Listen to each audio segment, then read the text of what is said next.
the end of a long career. 40 years. 40 years. But who's counting? It's been 40 years. January 1st of 79, was admitted to practice. January 2nd of 79, became a full-time assistant DA. So it's been close to 40 years.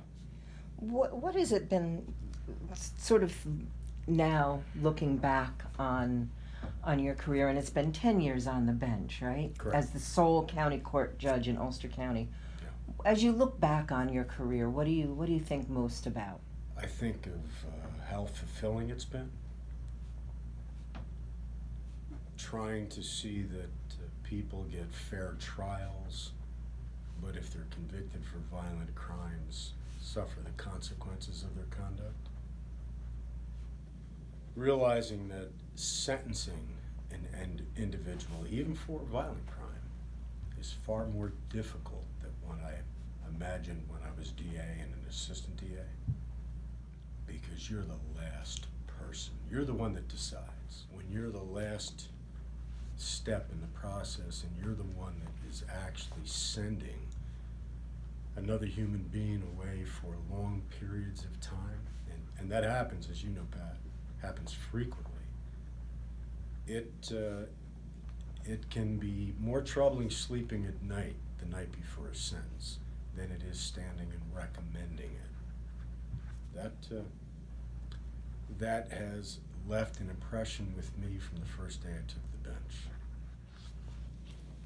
Just having the victims or victims' families, after they leave the courtroom, after hearing a sentence, after hearing some of the comments that I deliver from the bench, have them nod to me and thank me.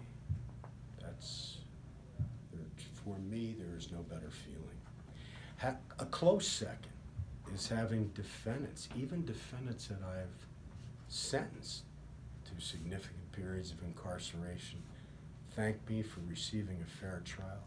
Now, we know this happens on a regular basis before the sentencing is pronounced, because people are looking for some type of favorable sentence or leniency. But I'm talking about defendants who have come back after sentence, or other defendants. I can give you one example. Remember, was it Jared Rankin?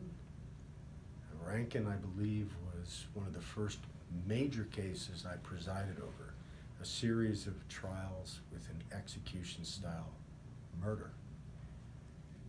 Rankin was the local head of the Blood Street Gang that orchestrated the daylight execution of a witness who was going to testify against Rankin at a weapons possession case, and it ended up being a series of murder trials.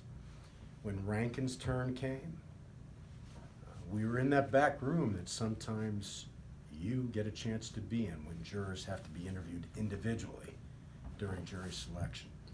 And as we broke, I looked at Rankin and I said, "You're going to get a fair trial. As you've heard me say outside, I'll protect your constitutional rights as if you're a member of my own family. If you're convicted, Mr. Rankin, there are no promises, and you may not be happy with the sentence, but you get a fair trial." After it was all over, after I sentenced him to the maximum period I was allowed to by law when he was convicted, he said, "You know, you promised me on the jury selection day you'd give me a fair trial, and you did."